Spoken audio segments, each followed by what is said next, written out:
I'll request the Senior Director of Indica and Chief Curator, Dr. Nagaraj Paturi now, to conclude this conference with his talk on methodological issues in knowledge travel studies, future scope for IKS studies. Thank you, Nagaraj Garu. Namaste. Angikam bhuvanam yasya vachikam sarvavamayam ahayam chandrataradi tam vande satvikam shivam. Thank you, Megji, for curating this wonderful symposium. As Megji has already said in the beginning, this was actually, it had to happen as a conference, and there was a call for papers, and there was a very big response to the call for papers. Wonderful papers have been received.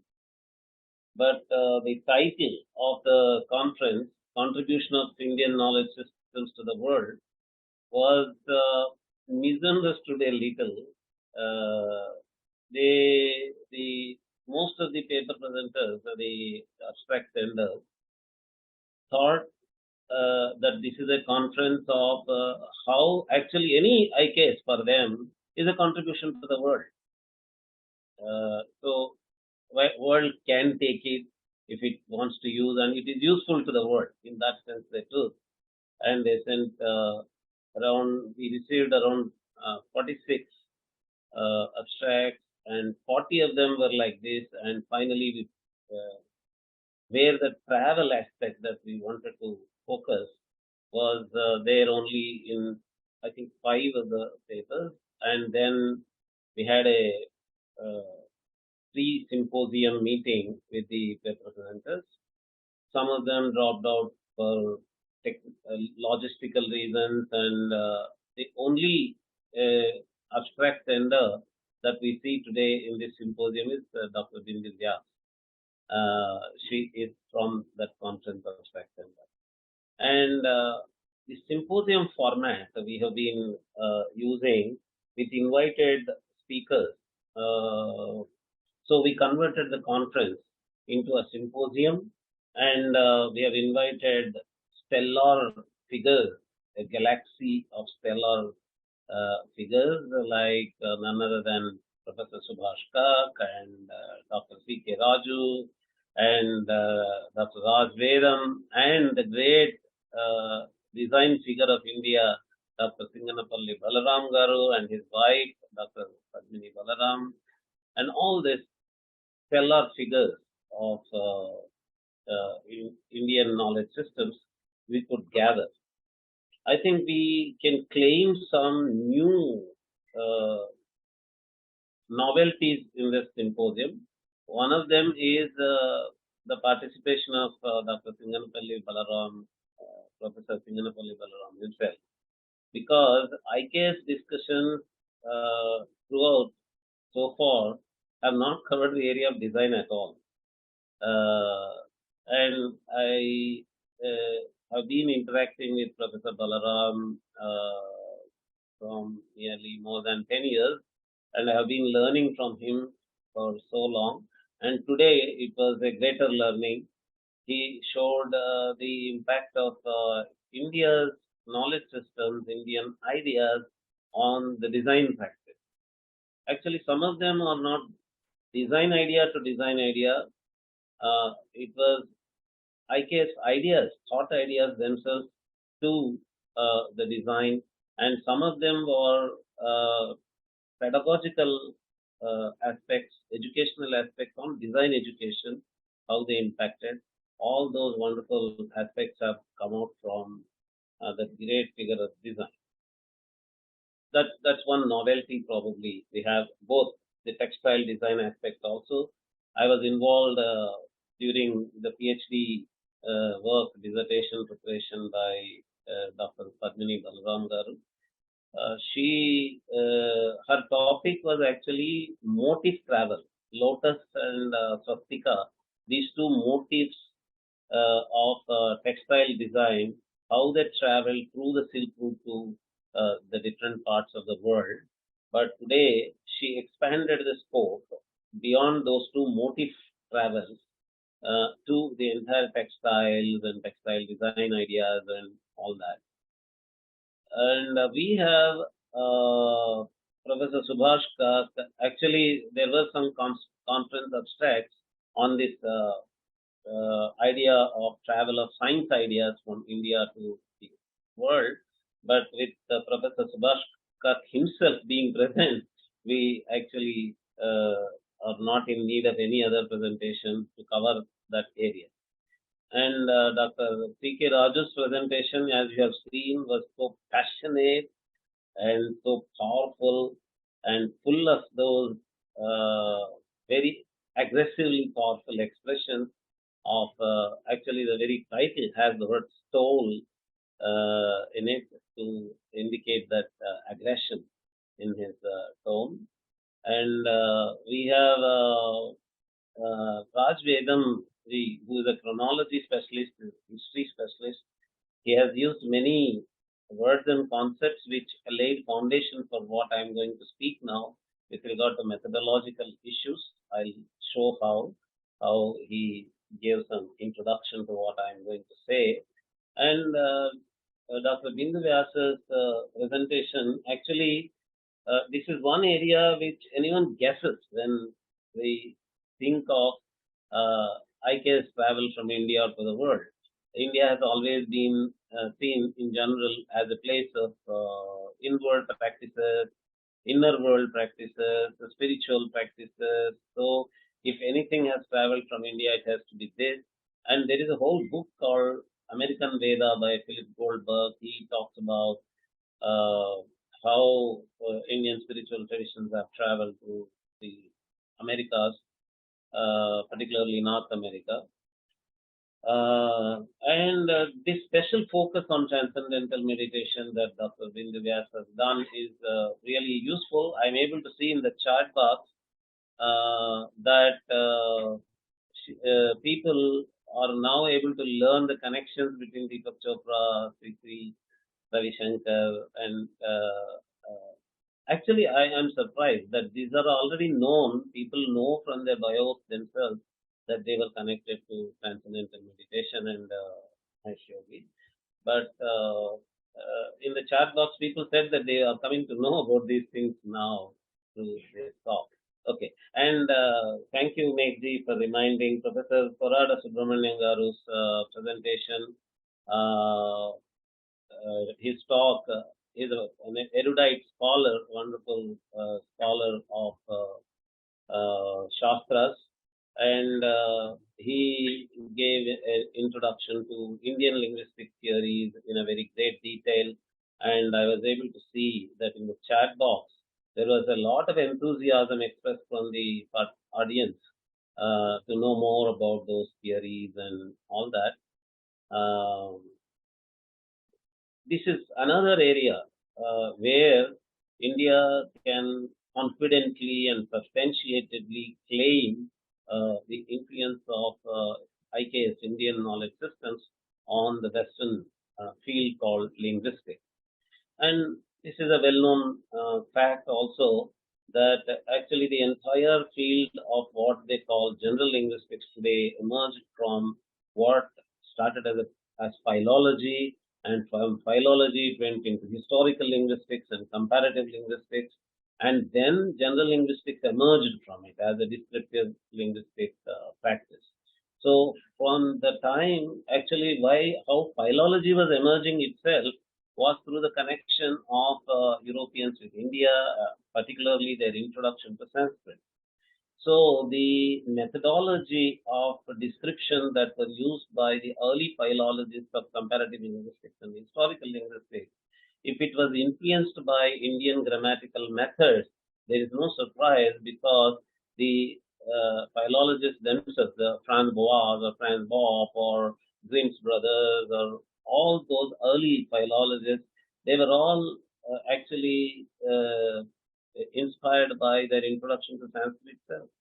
So that may not be a big surprise. But later, how Indian linguistic theories went on influencing, right from Leonard Bloomfield in his book Language, he quotes, uh, he uses even words like sandhi, and he adds internal sandhi and external sandhi, and there is a whole host of such very well acknowledged influence areas of Indian linguistic theories on the Western linguistic theories. So that is one area where the travel of IKS to the West is again very well established and substantiated and accepted.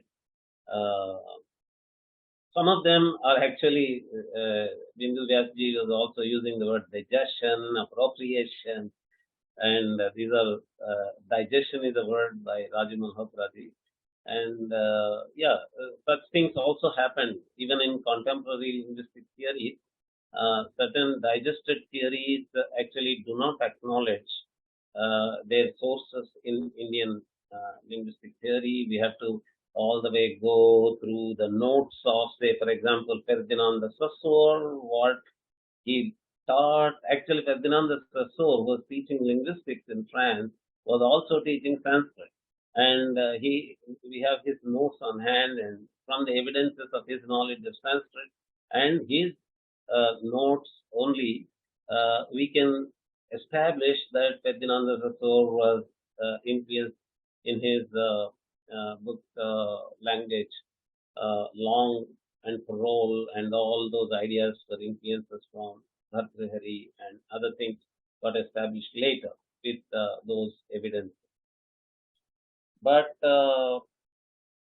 coming back to my own topic that I chose after being asked by our founder, Sri Harikiran Garu, he asked me to take up a specific topic instead of simply concluding, summarizing kind of formality.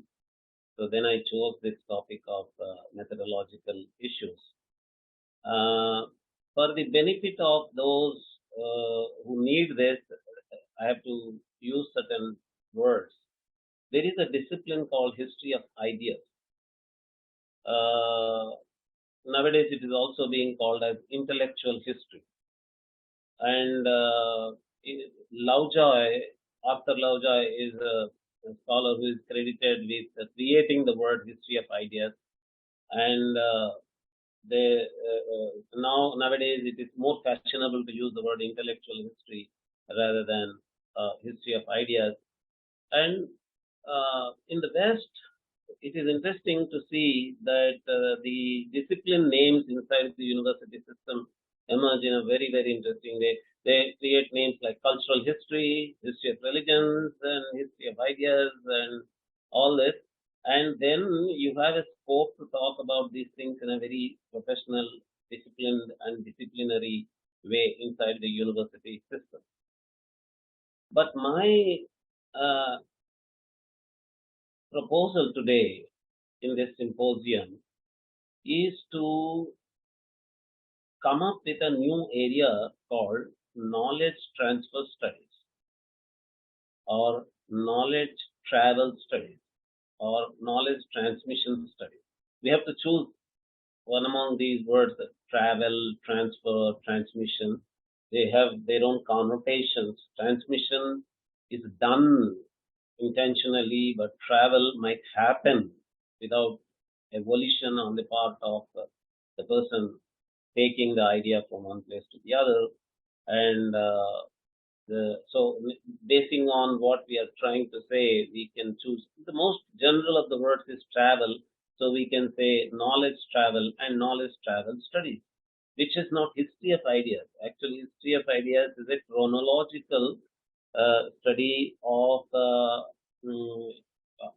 how ideas in the scale of time, in the timeline, have come from one time to the other, from one place to the other.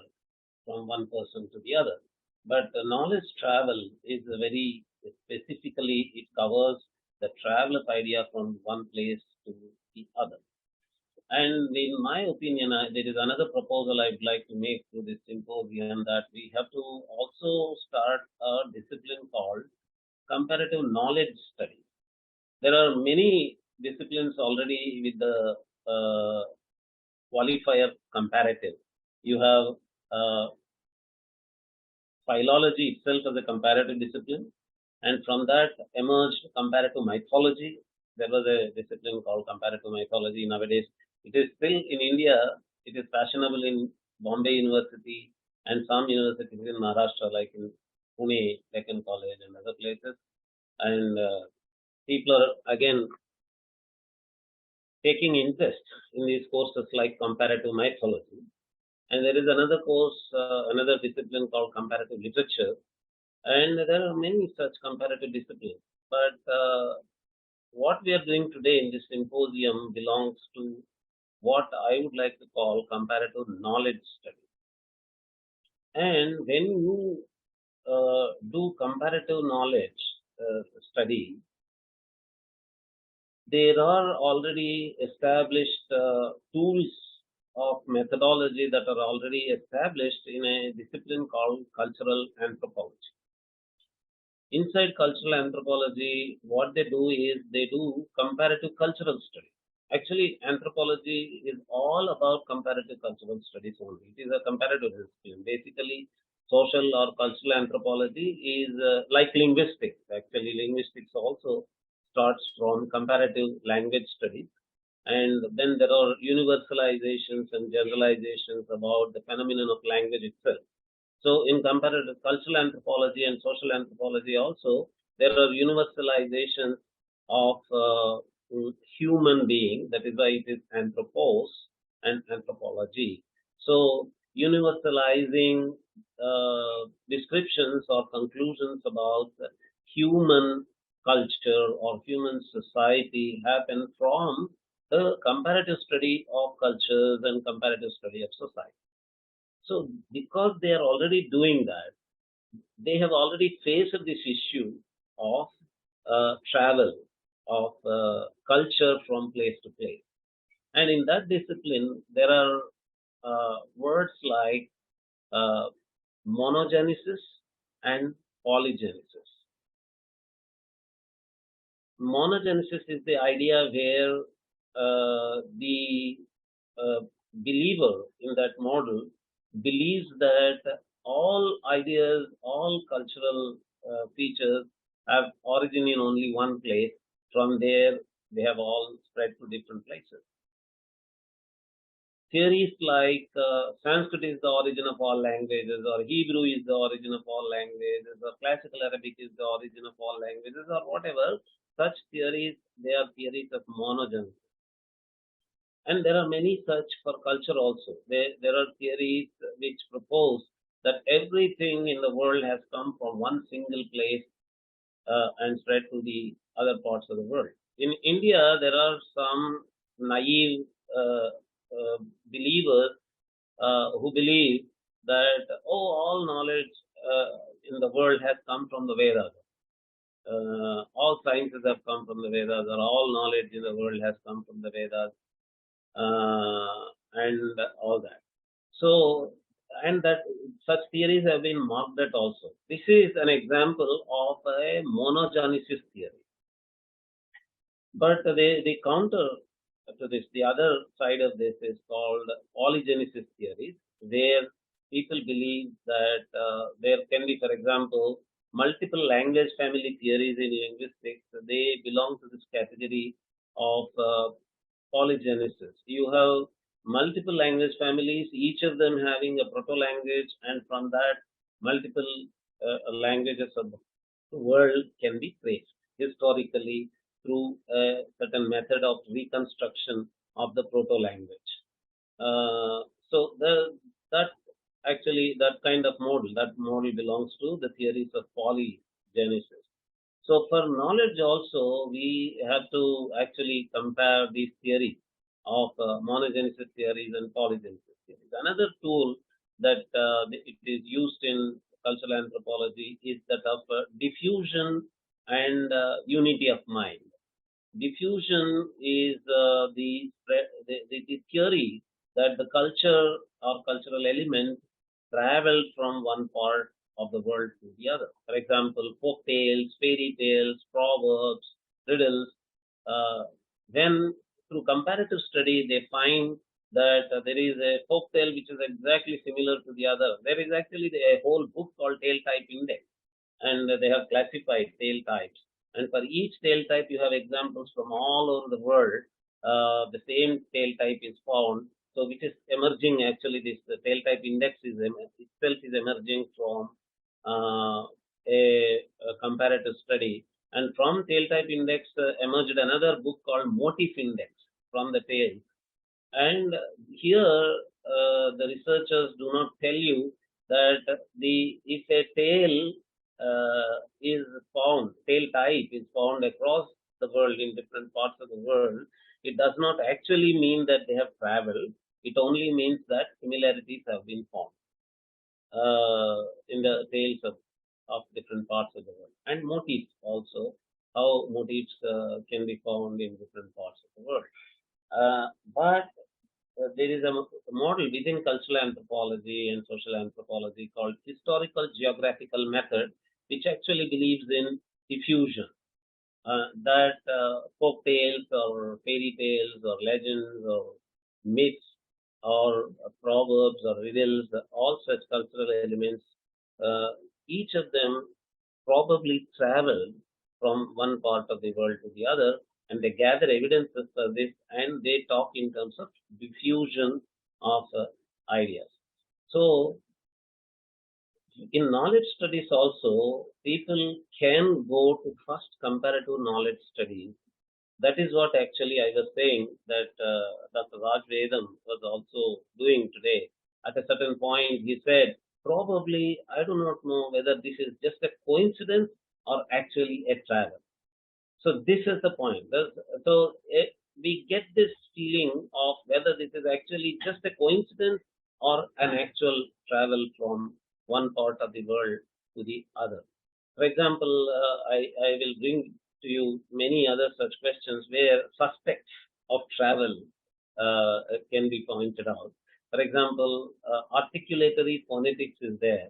In articulatory phonetics, you have classification of phones and phonemes into groups based on their articulatory position and articulation method. For example, there are glottals, the sounds that are produced from the glottis, and there are palatals, uh, sounds produced from the palate, and there are retroflexes, and there are dentals, and there are labia. In Indian Varnamalas of all the Indian languages, consonants are actually, even vowels, are listed in that order uh, from glottal to the labial. They are classified and listed, and stops and fricatives are listed separately. All this articulatory phonetic knowledge incorporated into the Varnamala, that is taught to even small children when they start to learn the Varnamala in the early schooling, they are indirectly being taught this whole articulatory phonetic knowledge. But when you go to the Western grammars, their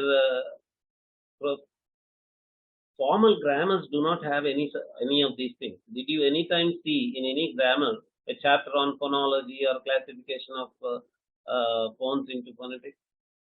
Actually, they are letters. Actually, or letter names. They are script symbol names. There is no classification of vowel sounds or consonant sounds. An English child is not taught that way.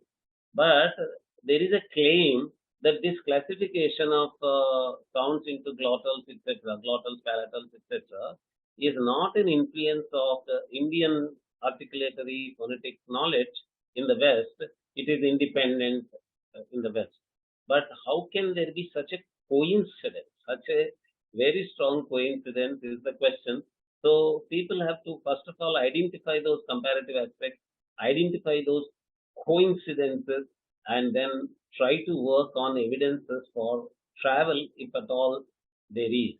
And there are many, many. We can go with a huge list of them. The notes of music, for example, the seven notes of music here, seven notes of music there, and many, many other such aspects of, for example, in drama theory, in narrative analysis, you have five stages of narrative here in the form of Panchasandhi analysis, more complex story analysis. You have the same five-stage story analysis on the Western side. They teach you the same exposition, development, climax, denouement, and conclusion type. But you have the Panchasandhis here. So how can there be such a coincidence that you have in the same narrative analysis five stages here, five stages there? So if at all these are, in Dr. C.K. Raj's words, stolen, if there is a plagiarism, appropriation, digestion, that can be traced later.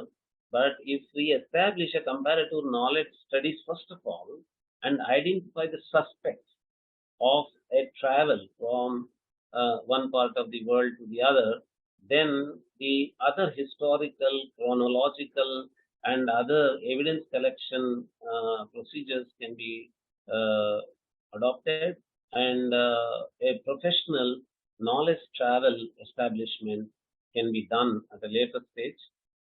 But for that to happen, the knowledge travel studies discipline has to be based on comparative knowledge studies area where similarities of ideas, similarities of knowledge in different parts of the world can first be located, and those very strong, surprising coincidences as suspects of travel can first be located, and then the substantiation for travel can then be established.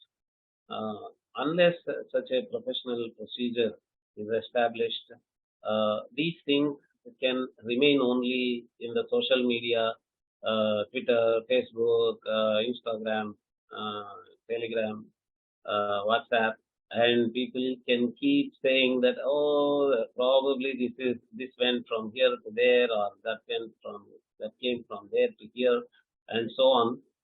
There are many astronomical ideas and astrological ideas also that are actually attributed to Hellenistic origin, that are inside Vedic astrology, but being attributed to Hellenistic or Arabic origin.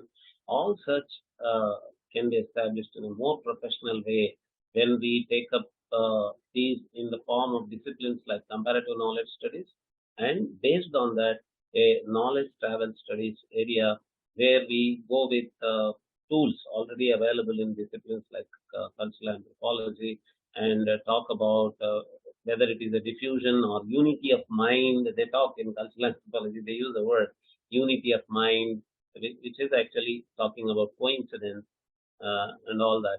So with that, I think we can say that this is the future scope that we can do in knowledge travel studies. It is not just IKS studies, it is knowledge travel studies focused on IKS to the other parts of the world, but it can be a global study also. Every country can take up knowledge travel study from their country to the other parts of the world, or from other parts of the world to their country. So we can build a field as a global field and place IKS within that, IKS travel studies within that. Okay. So with that, I thank you all. Sri Meghji will take up concluding this program, closing this program. Thank you so much, Dr. Paturi. In fact, I just wanted to leave a data point over here, which dovetails nicely with what Professor Paturi just mentioned. In a paper called The A of ABC of Indian Chronology, which my co-author Manogna Shastri and I we had actually written, interestingly, we had alluded to the possibility of the flow of this whole articulatory apparatus point that Dr. Paturi has mentioned in the context of William Dwight Whitney's work. Now, he is by Goldman and Lax, he's been called as America's greatest linguist. And in fact, we actually studied very closely. We are not yet saying that he appropriated for sure from this, but we have shown how the Laghu Kaumudi translation, which preceded just the few years before he actually went into university, could have been potentially the link for him to actually, write about this. Because suddenly you're seeing the flowering of these ideas. It couldn't have come in a vacuum. So we have established that in some amount of actually, detail what in that I see paper. is that there are articles. These are the Westerners are so clever. Where they show that such a classification and classificatory vocabulary in phonetics existed in England well before Whitney, and that was taught, but it got disconnected. Some document in England shows that kind of classification was already there and all that. Actually, all such things can be exposed, provided we have a very professional tool, methodological tool apparatus provided, and use these terms and show that actually we started with the coincidence, and we suspected, and it is a suspect, and then we provided the truth and all. Absolutely. Yeah. Absolutely. Because what we did, we are aware of what you said. What we did was to actually show quotations from his work, exactly, and from the Laghu comedy, and show the overlapping similarity. And we traced how whatever they claim it came from earlier didn't actually have that basis. So I completely agree with you that I think there is a need for doing very detailed and carefully worded propositions.